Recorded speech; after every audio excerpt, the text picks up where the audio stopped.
Yo, what's going on, snipers, and welcome back to our Detroit Red Wings franchise mode here in NHL 21. So in last episode we had free agency and we also started up the season simulation, and as you can see so far we are 20-13-3, which is not too bad.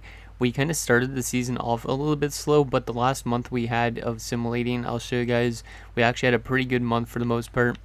As we won here against Vancouver 4-3, then we won 3-1 against Boston, lost one game, but then went on a nice 4-game winning streak, 4-game winning streak.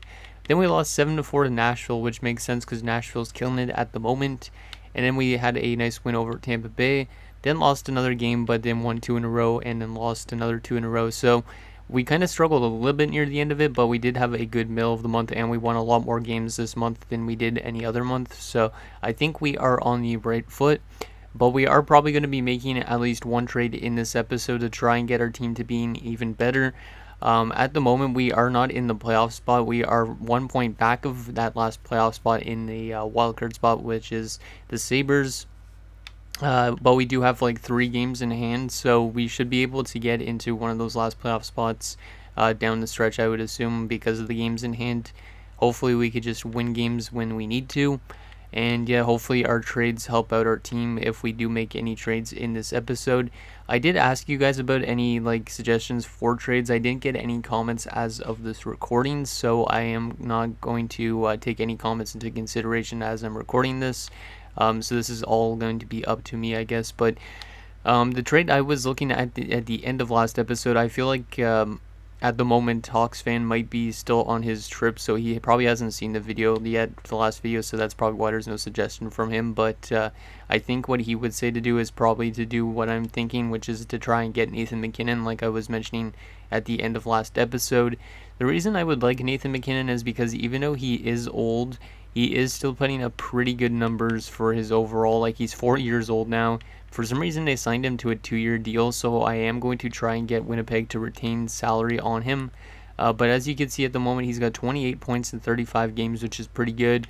Last season, he had 95 points in Calgary, so he could definitely help us out. Like, he could be pretty much like the Connor McDavid of last year, I would assume. So we are going to be trying to trade for Nathan MacKinnon, and like I said, I'm going to try and get them to retain like 50% of the salary if possible.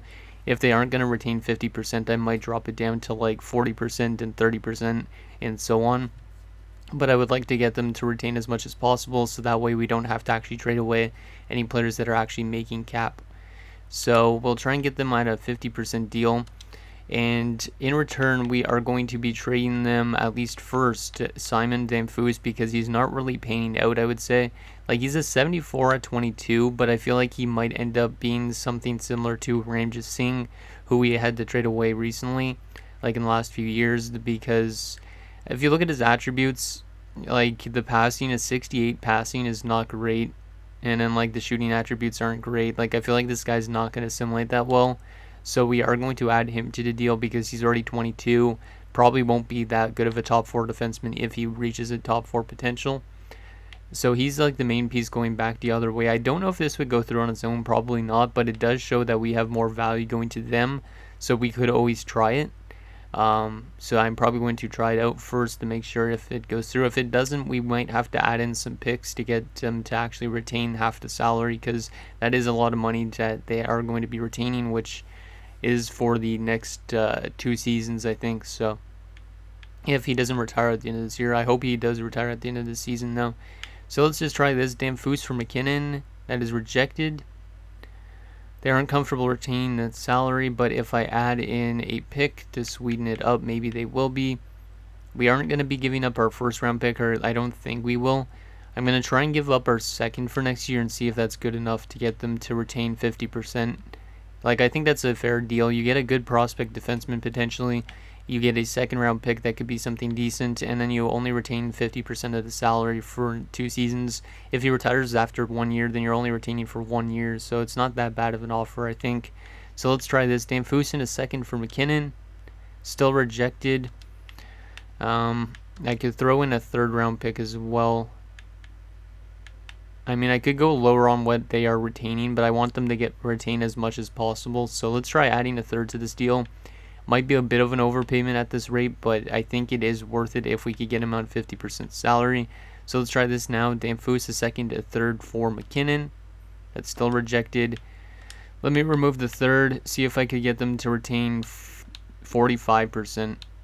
And if they still say no, I'll try and get it down to 40% and so on like that. So the lowest for 45% is there. Let's see if they'll retain 45%. And they won't do that. Would they take 40%?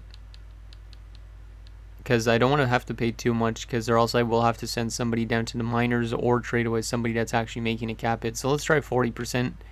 See if that works out. And that is still rejected.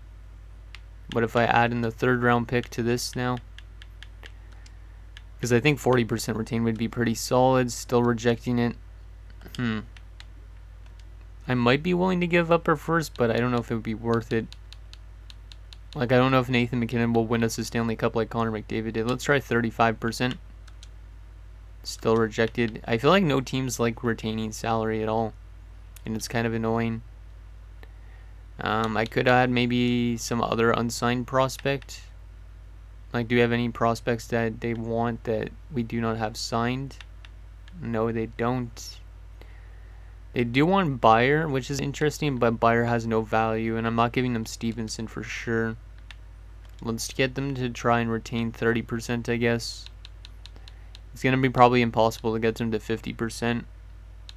So we'll try 30%. And they still won't do that. How about 25%? Because at this rate, we might have to get rid of a roster player. 25% still, they don't want to do it. How about 20%? We need you to retain at least some salary. 20%, they are still going to reject that. Yeah, we're going to have to probably get rid of a roster player. But that's okay, I think, because there is some players that can move out. 15% of the salary. And still not interested in it. Wait, what was it say? Still not enough? What if I go down to 10%? I don't even know what the lowest I could go is without us going over the cap. So 10%. Oh, 10% will work. Okay. So they're willing to go to 10% at a second overall, our second round pick.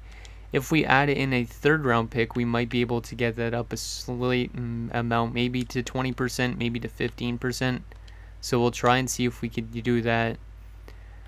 So I'll try the 20% first, see if that third round pick will get us up by another 10%. I doubt it will. It'll probably get us up by 5%. Yeah, that's rejected. What if we put this down to 15%?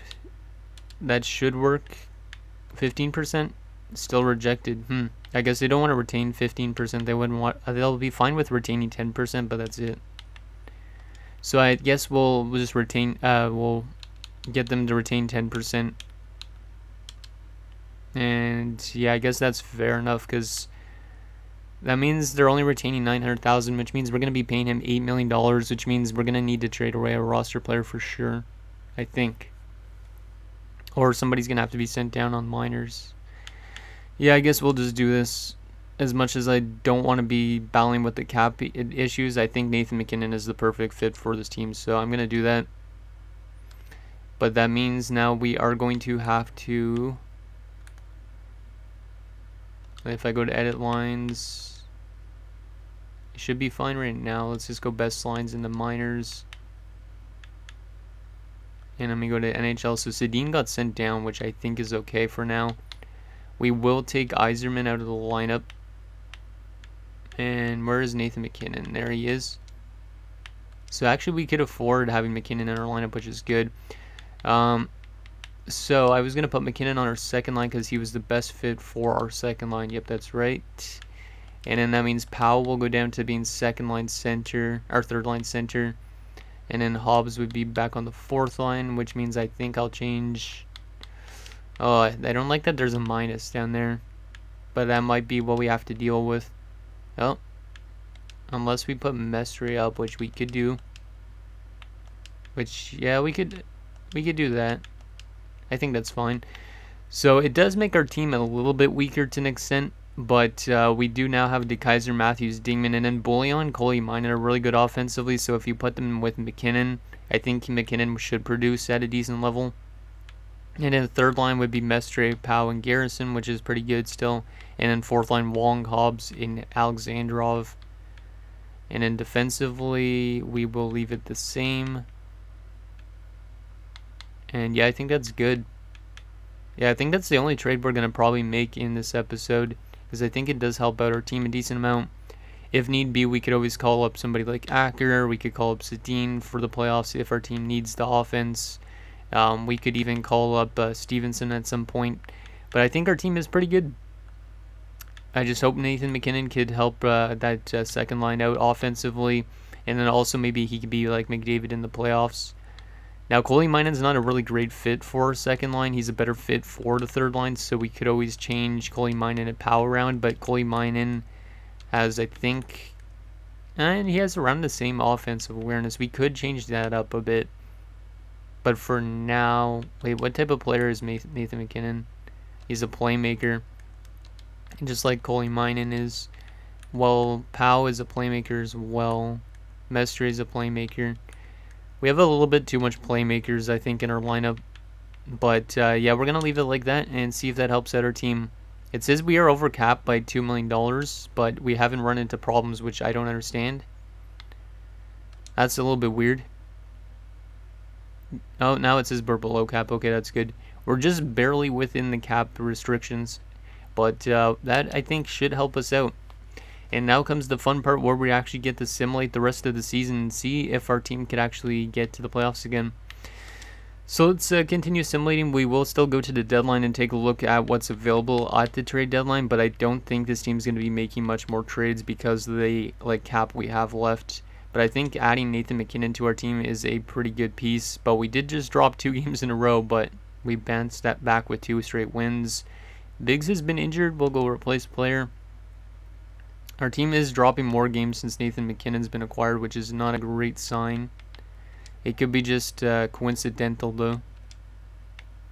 How about Nathan MacKinnon so far? -4 in 7 games. Yeah, I'm going to try and split up Coley Minen and MacKinnon. Yeah, I think we'll do something like that. Is MacKinnon on our power play? No, he's not. I'll take Conboy off and put Nathan MacKinnon.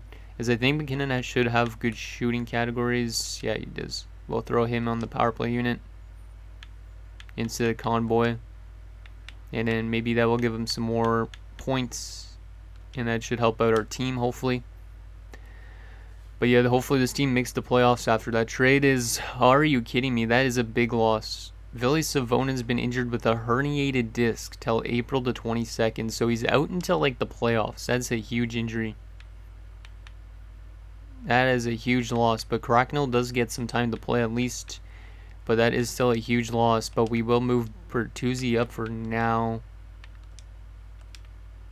Yeah, we'll move Bertuzzi up for now. And play Cracknell with Conboy. But that is a huge loss. Our defense looks a lot weaker without Savonen. That's kind of scary. I mean, we could still add a defenseman to the team, but we would have to get rid of somebody that's making a decent amount of cap hit to get somebody like that. Our team is winning games now, though. We're 27, 17, and 4. We are in a wild card spot at the moment. Cade Matthews leading with 50 points in 48 games. We do have games in hand over which teams? Over pretty much mostly everybody in our division, which is a good sign. And we're only 4 points back of first place, so that's actually pretty good. We're in a good predicament right now. We just need to keep winning games. So maybe that trade actually did help out. Or maybe Savonen being injured actually helped this team out. Let's go to the day before the deadline. See if we continue to win games. As Jose Stewart goes down now, that's another huge loss. Are you kidding me? It's not that long term, but that is huge. I might as well just throw in a forward there, but damn, that is a big blow to the team. We'll put Bertuzzi up, we'll move Cracknell up, and then who are we going to put in as a defenseman? I feel like probably it's Hillis. 81 defensive awareness. Yzerman is 82, so I guess it's going to be Yzerman. A little bit weird putting a forward on defense, but we got to do it for only a few days, so. And New Jersey's fired their coach. We are still winning games without Jose Stewart, which is kind of surprising. And he is back, so we're going to throw him back into our lineup because we can't deal without Jose Stewart. Jose Stewart's our top defensive defenseman. That's good to go again.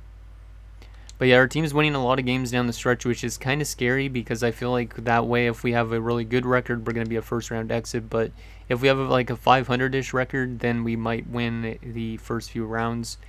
We're now 34, 20, and 6. And we are a day before the deadline. We are in the first wildcard spot, but only 4 points back of that first place spot. And we do have 2 games in hand. So pretty good so far. Nashville is killing it though this season with 87 points already. The Ducks also have 88 points with Rohan House. Rangers are killing it. Yeah, there's a lot of scary teams around the league. It seems like Bullion's now leading our team with 58 points in 60 games. Looks like he should hit 40 goals at least this season. So that's pretty good. But yeah, let's advance into the trade deadline. See what there is out there. I don't think we're going to be making any trades. But who knows? Maybe there's going to be something out there that could help us out. Okay, let's see what is out there on the trading block by each team for a second. If there's even anything on any of these teams. Harvey Jenner, though, thank you. It'd probably be a defenseman if we were to pick up anything. I don't think Dublowicz is something I need, though.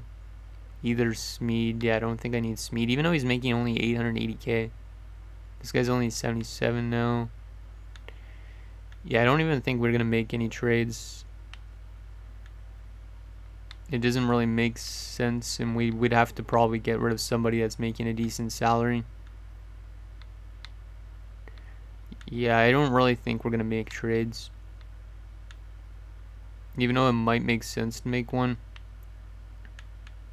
Like, if we go propose trade, let me just take a look.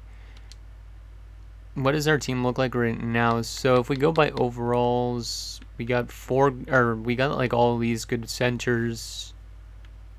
We got a couple good wingers. We got a couple good right wingers. We got a pretty solid defensive core. It's not as strong as previous seasons because of like cap reasons and stuff, but still pretty strong. Goaltending is pretty strong. I think I'm not going to make any trades. I think that Nathan McKinnon trade was the only one we're going to make. And hopefully that carries us to a Stanley Cup just like that McDavid deal we made last season.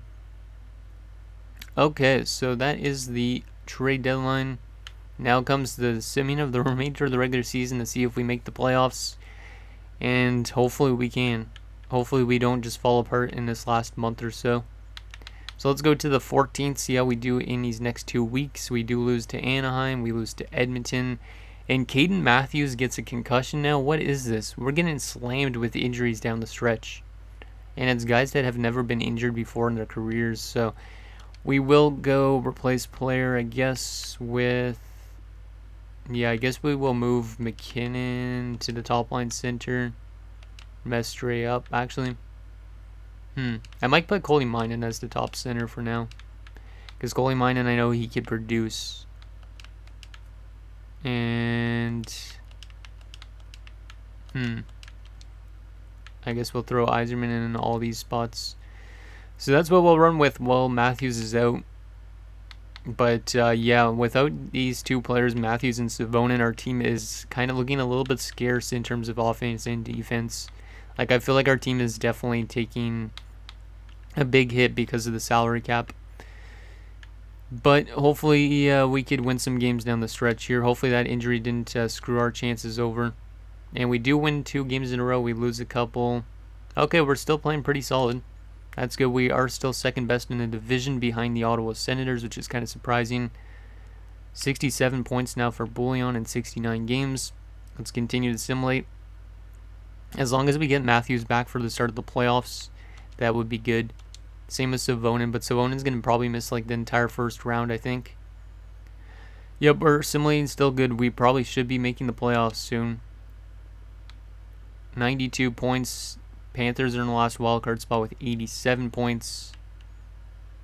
Yeah, we should be in a pretty good predicament soon. Let's get these last few games done. We got like another 2 weeks. Let's go to the first, get these 3 games done. Shootout win, a 4-1 win. Matthews is back for the last month or so of the regular season, which is good. Means they can move Koleemainen back down and Powell back down as well. Koleemainen actually jumped up to an 83 while playing on the top line, which is kind of good. And we go back to this, and that means Yzerman's back out. And Matthews is back. Okay. And we win 6-0 over Montreal. That's pretty good. 45, 25, and 8. And we have clinched a playoff spot, which is great. So this team is going back to the playoffs to try and defend the Stanley Cup, which should be interesting. Last 4 games of the regular season, there's a win, there's a loss in the shootout, well, another win, and another win. Okay, we finished 48, 25, and 9. A lot better of a season than I thought when we were kind of assimilating early on in the year. 105 points. Not too bad. Looks like our offense still kind of struggled, though, because we had guys all under point per game. But still not too bad of a season for us. And the Ducks are going to be the top team with 118 points. Yikes. Them and the Preds... Well, actually, the Preds dropped off a lot. But them and the Rangers are going to be really scary to go up against if we play ever them in the playoffs. Let's take a look at the player stats and the team stats and then see who we're up against in the first round of the playoffs. And then that'll be pretty much it for this episode. So what do we got for player stats? So center-wise, McKinnon, how much points did you have with us? You had 39 points in 46 games, so definitely a really good acquisition. Kind of started off a little bit slow, but I think the power play helped him out a little bit. So very good acquisition there, and really hoping that he could be like Connor McDavid in the playoffs and tear it up for us. Matthews, 64 points in 69 games. Obviously, he suffered that injury that made him miss a lot, but still a pretty good season from him. Phil Powell, 55 points. That's pretty respectable. That's his best season of his career so far. Coley Minen, only 54 points. I think we might have to start thinking about shipping away Coley Minen at some point because his cap hit is definitely not worth it when he's only putting up 50 points a season. Like his first full season, or for his second full season, was really good, but then since then he's been on like the drop off, it seems like. So I don't really know if he's worth the 11.7 we're paying him. So we maybe have to try and ship him away in the offseason if we wanted to re-sign other guys. Hobbs, 31 points is pretty good. Mestre in his first season with us, 29 points. It's pretty respectable. Left wing wise, DeKaiser, 74 points. Pretty good from him, 40 goals. Which is his second best or third best with us, actually. Pretty solid. Wong, 24 points, and Yzerman had 18 points in 51 games. Right wing wise, Bouillon, 79 points and 44 goals. Good to see him hit those 40 goal plateau again, but he definitely is slowing down a little bit in terms of his scoring, but still pretty good. Dingman had 71 points, pretty good from him, but he's not scoring a lot anymore. Like, he had 30 goals a few years ago, but he's turning out to be more of a playmaker than a power forward, I think. And then Garrison, 60 points in his second full season, so that's a really good season from him. Very impressed with Garrison. He's definitely going to want to get paid a lot of money from that, but he is an RFA, I'm pretty sure. Alexandrov had 38 points, so that's pretty good as well from him. And then defensively, Wall had 59 points, which is pretty good. Biggs had 45 points. He definitely is going to want to get paid because his contract is up as well. Yeah, he's definitely going to want to get paid because that was one of the best seasons of his career. And then Stewart had 23 points and was a plus 21. So the trend continues for Jose Stewart, where he is a plus pretty much every single season of his career, which is really nice. Bertuzzi had 14 points, was a plus 16. Conboy was good. Cracknell was pretty good, actually, 10 points in 39 games. For the guy that only just made his NHL debut at 31 years old, or 32 now. And then Savonin, 7 points in 45 games because he's missed like half the season due to that herniated disc. Goalie-wise, Punos was pretty good, actually. He played a lot better down the stretch, and then Max Beyer was pretty solid as a backup. Not too bad. Let me quickly check on Stevenson. Stevenson's been fantastic in the AHL. He could easily get called up for the playoffs if we want to. Stapleton, 30 points. Looks like the AHL team killed it, though. And Sedin was almost point per game down there since getting sent back down. Acker, 75 points. I really got to play this guy at some point. And then Samson had 83 points. Interesting. Let's take a look at the stats around the entire league. Who led the NHL in points? The best player was Anthony Bolton of the Ottawa Senators, and then it was Ola Olsen as well, tied with 106 points. Damian Hamilton with 104, Kukkonen with 104, and Wilm with 104. Most goals this year was Damian Hamilton again. This guy had 65 goals, almost back-to-back 70-goal seasons for this guy already. Just ridiculous. And then Bolden with 58. A lot of 50-goal scorers and close to 50-goal scorers in the NHL. Most points by a defenseman was Rasmus Dahlin again, 75 points. Teretukin just behind him with 74. Hoffman and Kondratiev. Interesting. Wall was actually up there. Not too bad. Best goalie this year, 4 wins, was Isaiah Curtis, our former goaltender. He had actually a fabulous season for them. And then Boyer right behind him with 43 wins. Our former goaltender and Rohan House up there with 41 wins. Bapunov's also right up there with 41 wins. Most shutouts this season was Boyer and Curtis with 8. Best save percentage by a starter was Curtis. And both best goals against average by a starter was Curtis. So looks like our former goaltender we had for 1 year, Isaiah Curtis, is going to win the Vezina more than likely. We only had him for this one season. Best rookie, though, 4 points, is going to be Doug Robbins of the Ottawa Senators, who I think I saw him in free agency last year, actually, right? Yeah, I think he was in free agency. I was debating about picking up this guy at one point, but I didn't end up. And then also Pierce Owens up there, Jude Schrader, Marcel Lapierre, etc. Interesting. So who are we going to be going up against, though, do you think, in the first round? If I had to look at this, it's probably going to be like one of our divisional teams. I could be wrong with that. But let's take a look at how we finished amongst the entire NHL. We finished 5th in the NHL, which is pretty good. A lot better than I expected. Goals for per game, we are one of the best offensive teams in the NHL. Goals against wise, though, we were one of the best defensive teams too. That's kind of surprising. It could be just the goaltending, but a lot better than I expected. And then power play wise, our power play was one of the best in the NHL as well. And then our penalty kill was one of the best in the NHL. So we're actually pretty good all around, which I didn't really expect us to be that good at rounded. Shorthanded goals wise, we had 7, which was one of the best in the NHL as well. We had a very good home record and a pretty solid or average away record. Okay, so who are we taking on in the first round of the playoffs? And then that'll be it for this episode. Should be pretty interesting. We're taking on Tampa Bay again. Why do we always have to play Tampa Bay every single playoffs? They've beaten us most of the times, but we did beat them last year when we won the Stanley Cup, so that's kind of interesting. But we both had really similar records, 48, 25, and 9 for us. They finished 48, 28, and 6. So yeah, this is going to be a very scary matchup again just because of the prior history of the series. But why do I have to play Tampa so much in this? They do still have Enroth Wilma, who was up there in points, so that's pretty scary. They have George St. Denis, who's pretty solid of a player. So yeah, pretty good first line. Second line is also pretty solid. They have Trevor Parent, former player of ours, Ryan Suzuki, who decided to sign there. They also have Owen Tippett, so a little bit of a weaker winger. Winger. A little bit of a tongue twister. Third line, Jude Schrader, who was a Rookie of the Year almost candidate. Pretty good player. Sebastian Aho at 38 years old. They also have Carl Shrimp, which is pretty solid. And then fourth line wise, Yaroslav Likachev,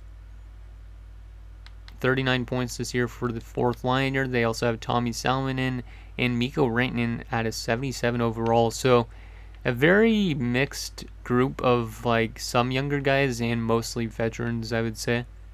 And then defensively, they still have Lou Hayter after all these years, as well as Jesper Halvardsson, Mort Seider, our former defenseman, Sean Reichel. So their defense is definitely a little bit weaker. They also have Sergachev and Val Mackey.